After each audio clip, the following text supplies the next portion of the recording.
се обърнеш ли към нас, Тонче? Нека и да стане. Нека да стане. Айде, спокойно се покладим. Днеска при нас са специални гости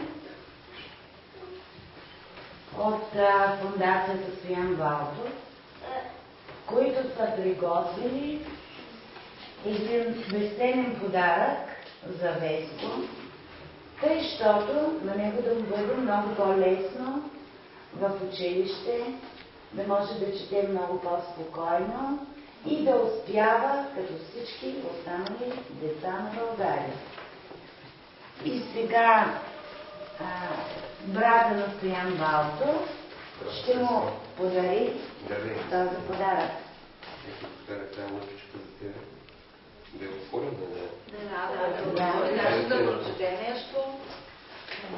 Това е една лупа, всички знаете, човек има затруднение. Вижда по-трудно, колкото вие виждате.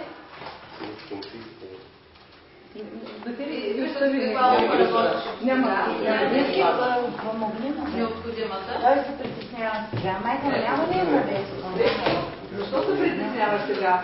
Бата да ти помогне.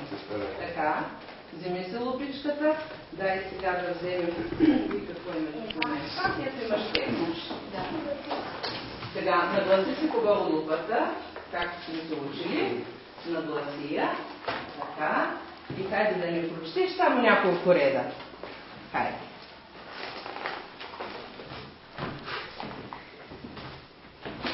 Татко се явява вечер белозъб, красив и млад в джобчето му отдалече.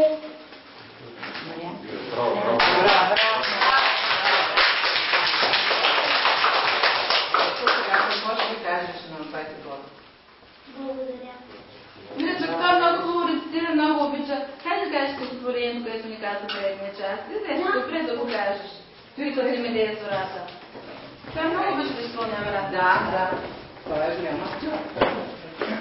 Питат ли ме де зората, не е обряла първи път? Питат ли ме де земята, що ме любя на света? Само аз ще отговоря, де си белито на плей, де от изток Черно море се бутува и светлей. Там, де се възвишава горда стара планина, де варица ти гушава и страхиста равнина. България, драга, мила, земя пълна с добрини, земя, що си ме кърмила, мой поклон приеми.